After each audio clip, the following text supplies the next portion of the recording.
नमस्कार, मैं doctor Ashish Raj Kulshreshtha, consultant radiation oncology, Regency hospital Kanpur से। आज मैं आपसे मुंह तथा गले के कैंसर में रेडियोथेरेपी के महत्व के बारे में डिस्कस करना चाहता हूं। मुंह तथा गले के कैंसर, जिसमें प्रमुख कैंसर आपके बक्कल म्यूकोसा, टंग, पैलेट, लेरिंक्स, टॉन्सिल तथा वोकल कॉर्ड के कैंसर होते हैं। इसमें मोस्ट कॉमन जो कैंसर होता है वो स्क्वामस सेल कार्सिनोमा होता है और इसके लिए हम सर्जरी, रेडियोथेरेपी तथा कीमोथेरेपी का इस्तेमाल करते हैं। अर्ली स्टेज कैंसर में सर्जरी के द्वारा ट्रीटमेंट किया जाता है। उसके बाद हम पेशेंट की ऑपरेशन के बाद हिस्टोपैथोलॉजी रिपोर्ट के आधार पर यह तय करते हैं कि इसमें रेडियोथेरेपी करनी है कि नहीं। अगर सर्जरी के बाद कोई बीमारी हाई स्टेज में है या कोई हाई रिस्क फीचर जिसमें लिम्फोवेस्कुलर इन्वेजन, पेरिन्यूरल इन्वेजन तथा लिम्फ नोड पॉजिटिव अगर हैं, तो उस केस में हम रिकरेंस को रोकने के लिए रेडियोथेरेपी का इस्तेमाल करते हैं, जिसे एडजुवेंट रेडियोथेरेपी कहा जाता है। तथा जिन केसेस में सर्जरी पॉसिबल नहीं है, उसमें भी हम रेडिएशन के द्वारा पेशेंट को क्योर कर सकते हैं। इसको हम रेडिकल रेडियोथेरेपी कहते हैं। जिस केस में हम रेडियोथेरेपी के साथ साथ कीमोथेरेपी भी देते हैं, उसको हम कंकरेंट कीमो रेडियोथेरेपी कहते हैं। इसमें जनरली मुंह तथा गले के कैंसर में हम सिस्प्लेटिन का इस्तेमाल करते हैं, जो वीकली या 3 वीकली दी जाती है। जिन पेशेंट में क्योर पूरी तरह से पॉसिबल नहीं है, उसमें भी हम रेडियोथेरेपी का इस्तेमाल उसके सिम्टम्स, जिसमें पेन, ब्लीडिंग, इम्पोर्टेंट सिम्टम्स होते हैं, उसको कम करने के लिए कर सकते हैं, ताकि पेशेंट की क्वालिटी ऑफ लाइफ इंक्रीज की जा सके। इसको हम पैलिएटिव रेडियोथेरेपी कहते हैं। रेडियोथेरेपी को हम अपने सेंटर में through beam linear regulator unit के द्वारा देते हैं, जिसमें टेलीथेरेपी के हम लीनियर रेगुलेटर को ज़्यादा प्रेफर करते हैं कोबाल्ट 60 के ऊपर, क्योंकि लीनियर रेगुलेटर के द्वारा हम सभी तरह की लेटेस्ट टेक्नोलॉजी, जिसमें 3D CRT, IMRT, rapid arc, IGRT, SRS, SBRT प्रमुख हैं, हम इससे कर सकते हैं।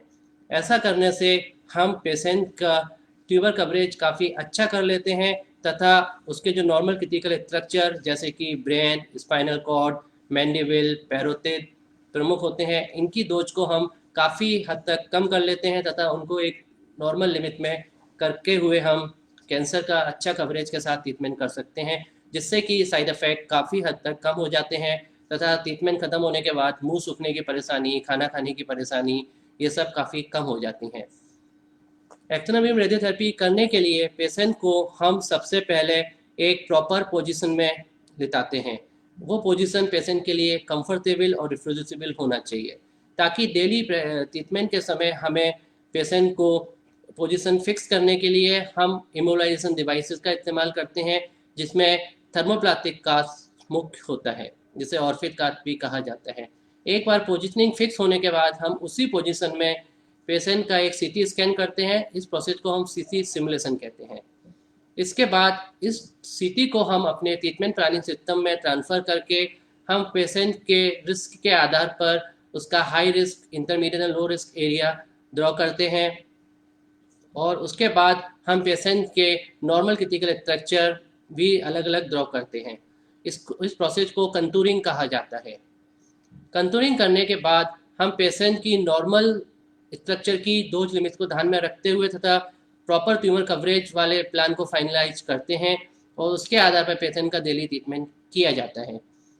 कई बार ट्रीटमेंट के समय पेशेंट की पोजीशनिंग प्रॉपर नहीं हो पाती है, उसका ऑर्फिड कार्ड या तो लूज हो जाता है या टाइट हो जाता है। उस केस में हम दोबारा प्लान करते हैं, इसको हम रीसिमुलेशन कहते हैं। और एडवांस टेक्नोलॉजी के द्वारा हम रेडियोथेरेपी में दोबारा भी रेडिएशन कर सकते हैं अगर पेशेंट को फ्यूचर में कभी रिकरेंस आता है।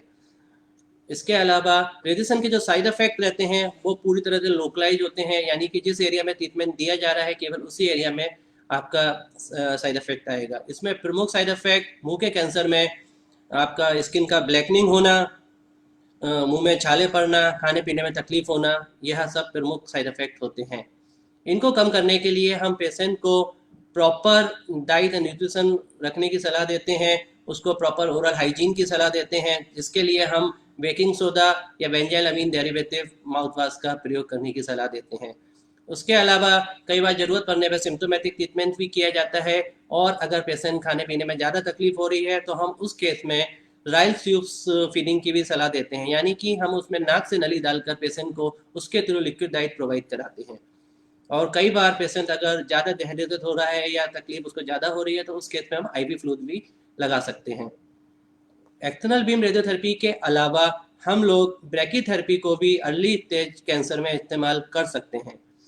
इसमें लिप, एंगल ऑफ माउथ तथा टंग के कैंसर प्रमुख हैं जिसमें हम ब्रैकीथेरेपी को इस्तेमाल कर सकते हैं।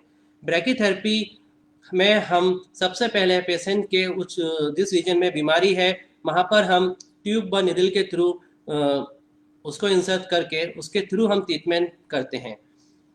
यह एक पूरी तरह से लोकलाइज ट्रीटमेंट है, यानी कि जिस एरिया में हमें ट्रीटमेंट करना है उसी एरिया में इसका इफेक्ट आएगा, बाकी एरिया में इसका बिल्कुल भी इफेक्ट नहीं आएगा।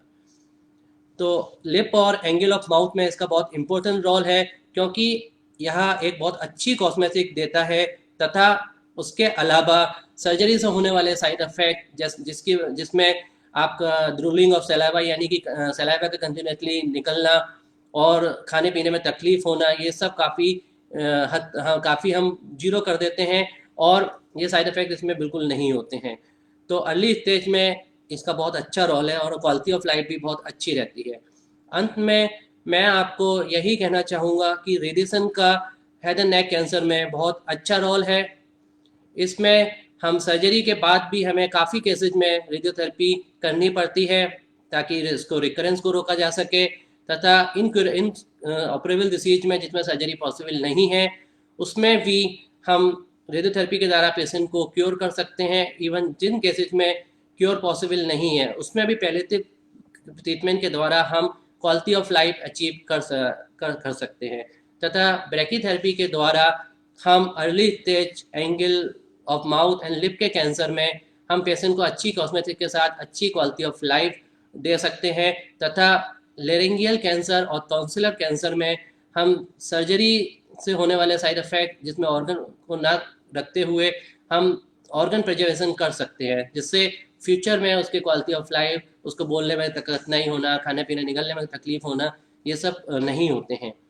और इन्हीं शब्दों के साथ मैं अपना डिस्कशन कंप्लीट करना चाहता हूँ और आशा करता हूँ आपके लिए वह काफ़ी फ़ायदेमंद रहा होगा। धन्यवाद।